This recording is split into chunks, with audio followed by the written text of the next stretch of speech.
الحمد للہ رب العالمین والصلاة والسلام علی الانبیاء والمرسلین اعوذ باللہ من الشیطان الرجیم بسم اللہ الرحمن الرحیم رب اشرح لی صدری ویسر لی امری واحلل عقدۃ من لسانی یفقہوا قولی واجعل لی وزیرا من اہلی۔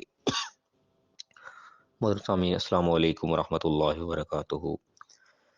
الحمدللہ، قرآن پاک کا مطالعہ ہمارا جاری ہے۔ سورہ المائدہ کی آیت نمبر 56 تک ہم پڑھ چکے ہیں۔ آج انشاءاللہ آیت نمبر 57 سے آیت نمبر 60 تک پڑھیں گے۔ اعوذ باللہ من الشیطان الرجیم، بسم اللہ الرحمن الرحیم۔ یا ایہا الذین آمنو، اے ایمان والو۔ اللہ تعالیٰ ہم سے مخاطب ہے، اہم آیت ہے ہمارے لیے۔ کیا فرما رہے اللہ تعالیٰ کہ یا ایہا الذین آمنو لا تتخذوا الذین اتخذوا دینکم ہزوا ولعبا، کہ اے ایمان والو مت بنا لو ایسے لوگوں کو جنہوں نے تمہارے دین کو بنا لیا کھیل اور تماشا۔ من الذین اوتوا الکتاب من قبلکم، ان لوگوں میں سے جن کو تم سے پہلے کتاب دی گئی، والکفار، اور کفار میں سے بھی۔ کیا نہیں بنانا؟ اولیاء۔ یہاں پہ اللہ تعالیٰ نے بات کو ختم کیا۔ کیا ایمان والو ایسے لوگوں کو دوست نہ بناؤ، اپنا ولی نہ بناؤ، اپنا سرپرست نہ بناؤ جنہوں نے تمہارے دین کو کھیل تماشا بنا لیا۔ ان لوگوں میں سے ہیں یہ لوگ جن کو تم سے پہلے کتاب دی گئی تھی، اور کفار بھی۔ یہاں پہ اللہ تعالیٰ اس چیز کو منع کر رہا ہے کہ ان لوگوں کو جنہوں نے تمہارے دین کو کھیل تماشا بنا رکھا ہے، تمہارے دین کو سیریس نہیں لیتے، مذاق اڑاتے تمہارے دین کا، تمہارے دین کو دشمن سمجھ لو کفار، ان کو تم نے اپنا ولی نہیں بنانا، سرپرست نہیں بنانا، اپنا بڑا نہیں ان کو بنا لینا۔ اب یہ وہ چیز ہے جس فالٹ کے اندر اس وقت ہم موجودہ دور میں گزر رہے ہیں۔ یہ چیز ہمارے اندر، یہ ایپ جو ہے داخل ہو چکا ہے۔ آج ہم نے انہی لوگوں کو جو ہے اپنا سرپرست بنا رکھا ہے۔ اب چاہے وہ ہماری اپنی غلطیاں، دنیاوی کوتاہیاں ہیں کہ ہم نے اپنے آپ کو دنیائی معاملات پہ، معاشی طور پہ اتنا پیچھے کر لیا، اتنا کمزور ہو گئے کہ ہم ان کے محتاج ہو گئے۔ ہم نے ان سے قرضے لے لے کے کھا لیے اتنے کہ آج وہ ہمارے سروں پر مسلط ہیں۔ آج ہمیں وہ بات ماننی پڑتی ہے جو وہ کہتے ہیں، چاہتے یا نہ چاہتے ہوئے، مجبور اپنے آپ کو ہم نے کر لیا اپنی حرکتوں کی وجہ سے۔ اب یہ لیکن وہ کمی ہے جیسے اللہ نے ہمیں روک رکھا تھا، وہ ہم نے کام کر لیا، ہم جیسے بھی کر لیا۔ اب ہمارا ٹارگٹ ہونا چاہیے یہ اس چیز کو کہ ہم اس فالٹ کو اپنے کو دور کریں، اس قید سے ہم نکلیں جو ہم سے نافرمانی ہوئی بھی ہے اللہ تعالیٰ کی، اس نافرمانی کا ہم ازالہ کریں۔ پھر اللہ فرمایا کہ واتقوا اللہ ان کنتم مؤمنین، اللہ کا تقوی اختیار کرو اگر تم مومن ہو۔ یعنی کہ مومن ہونے کے لیے شرط ہے اس چیز کا کہ ہمارے اندر تقوی ہونا چاہیے اس چیز کا، اور یہ تقوی ہی کی کمی ہے۔ یعنی کہ ہم آپ اس سٹیج پہ ہم نے اپنے آپ کو لا کے کھڑا کر لیا کہ جس چیز سے اللہ نے روک رکھا ہم وہی کام کیے بیٹھے ہیں۔ یہ خوف ہمارے دل میں نہیں رہا کہ ہم کیا کام کر رہے ہیں، کل کو ہم نے اللہ کے سامنے حاضر ہونا ہے، اللہ ہم سے سوال کرے گا، پوچھے گا تو تم نے کام کر رکھا ہے، میں نے تمہیں منع کر رکھا تھا، تم نے یہ کیوں کیا؟ یہ سوال ہم سے ہو جائے گا، ہم کیا جواب دیں گے اللہ کے سامنے؟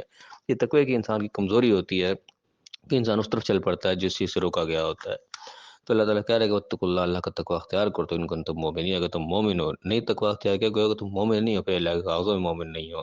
ہم اپنی طرف سے چاہے جتنے مرضی مسلمان بنے پھریں، ٹھیک ہے، اللہ کو ایسا ایمان قبول نہیں ہے۔ پھر فرمایا کہ بھائی نہ دے تم الصلاۃ، یہ وہ لوگ ہیں جب تمہیں صلاۃ کی طرف، نماز کی طرف بلایا جاتا ہے، ندا کی جاتی ہے، نہ دے تم الصلاۃ اتخذوها حزوا ولعبا، اس کو بھی کھیل تماشا، اس کا مذاق اڑاتے ہیں تمہارا۔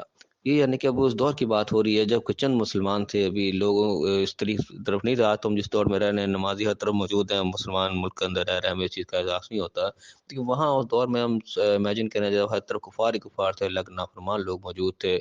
اس دور میں نمازوں کے لوگوں کو اکٹھا کیا جا رہا تھا، نبی آواز دیتے تھے، چند لوگ تھے، 10 20 50 آہستہ آہستہ کر کے 100 200 ہو گئے، جب جنگ لڑی گئی تو 313 تھے ٹوٹل۔ ٹھیک، اس وقت جب لوگوں کو اکٹھا کیا جاتا تھا، نماز کے لیے بلایا جاتا تھا، مذاق اڑاتے تھے کہ یہ لوگ یہ نکلے ہیں۔ اس وقت نماز اصل میں ہماری اس طریقے کی والی حالت تھی، اس طرح ہم پڑھ رہے ہیں اس وقت، ہمارا یعنی کہ ماحول ایک چینج ہے۔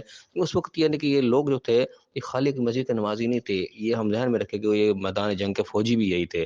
تو اس وقت یہ باجماعت نماز جو ہے صرف ایک نماز ہی نہیں تھی بلکہ ایک فوجی پریڈ بھی تھی، جس طریقے سے فوج مشق کرتی ہے، ایک سپاہ سالار آگے کھڑا ہوتا ہے، پوری ہم دیکھتے ہیں پریڈ ہو رہی ہوتی ہے، پوری کی پوری فوج اس کے سامنے، اس کے پیچھے بالکل یک زبان ہو گئی، یک اکٹھا ہو کے ایک ایسی حرکت کر دی جیسے آگے کر رہا ہوتا ہے اس کا ایک سپاہ سالار، بالکل پوری فوج اس طرح حرکت کر رہی ہوتی ہے۔ تو بالکل یہی حالت نماز کی بھی ہوتی ہے، جو ایک امام آگے کھڑا ہوتا ہے تو بالکل جیسے وہ حرکت کر رہا ہوتا ہے، جب وہ جھک رہا ہوتا ہے، کھڑا ہو رہا ہے، پوری پوری فوج اس کے پیچھے جو ہے مقتدی بالکل اس طریقے سے جھک رہے ہوتے ہیں، کھڑے ہوتے ہیں، بالکل حرکت وہی کر رہے ہوتے ہیں۔ تو یہ بالکل اس سے ایک پریڈ والی کنڈیشن ہوتی ہے۔ تو اس وقت یہ مسلمان کی فوج بھی یہی تھی، تو فوجی مشق بھی یہی تھی۔ تو یہ چیز ان کو ایک مذاق اڑانے کی طرف لے جاتی تھی کہ یہ لوگ یہ اپنی فوج لے کھڑے ہو گئے، یہ پتہ نہیں کیا کریں گے، مٹھی بھر لوگ ہیں، یہ بڑے چلیں جی اپنی فوجی مشقیں کرنے پڑی جناب، یہ نماز ادا کر رہے ہیں۔ تو اس وقت یہ نماز ان کو ایک فوجی مشق بھی نظر آتی تھی کہ یہ اپنی طرف سے بڑی مشقیں کرنے کھڑے ہوئے ہیں، تو ان کا مذاق اڑاتے تھے کہ دیکھ لو ان کی حالت دیکھو ذرا کہ کیا کرنے کے لیے کر رہے ہو رہے ہیں، اپنی تعداد دیکھیں ذرا اور کر یہ کیا رہے ہیں، اس چیز سے وہ مذاق اڑاتے تھے۔ تو اللہ نے فرمایا کہ ذالک بانہم قوم لا یعقلون، یہ اس وجہ تھا کہ یہ بے عقل لوگ تھے، ان کو عقل ہی نہیں تھی، یہ سمجھ نہیں رہے تھے اس چیز کو، یہ جو لوگ چل پڑے ہیں چاہے مٹھی بھری ہیں لیکن یہ چلے کس راستے کے اوپر ہیں، انہوں نے کل کو کیا طوفان برپا کر دینا ہے، ان کو اس چیز کا احساس ہی نہیں تھا۔ اور پھر وہی ہوا کہ چند سالوں کے اندر ایک وہی جو مٹھی بھر لوگ تھے ان کا مذاق اڑاتے تھے، وہی جب میدان بدر میں آ کے اکٹھے ہوئے ہیں تو وہی جو 313 جن کو بتایا جاتا تھا انہوں نے پھر ایک انقلاب برپا کر دیا، فوج کو انہوں نے ایسی شکست دی کہ وہ ایک تاریخ بن گئی۔ تو ان کو اس چیز کا عقل نہیں تھا کہ یہ کیا ہونے جا رہا ہے کل کو، اور وہ ان کو دیکھ کے مذاق اڑاتے تھے۔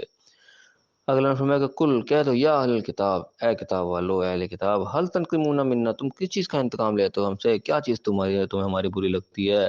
یہی کہ الا ان آمنا باللہ، کہ ہم اللہ پر ایمان لے آئے، وما انزل الینا وما انزل من قبلک، اور جو کچھ ہمارے اوپر نازل کیا گیا اور جو ہم سے پہلے نازل شدہ تھا اس کے اوپر ہم ایمان لیا، اس کو مان گئے، اس کو عمل پیرا ہو گئے ہیں، یہ چیز بری لگ رہی ہے تمہیں؟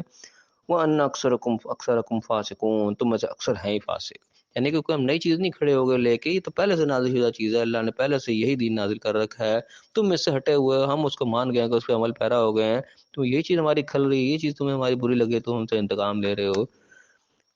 فرمایا کہ هل انبئکم بالشر من ذلک مثوبۃ عند اللہ، کہ تمہیں بتاؤں جو چیز تمہیں بری لگ رہی ہے اس سے زیادہ بری کیا چیز ہے اللہ کے نزدیک جو بدلے کے طور پہ ملے گی؟ اس سے زیادہ بری کیا ہے؟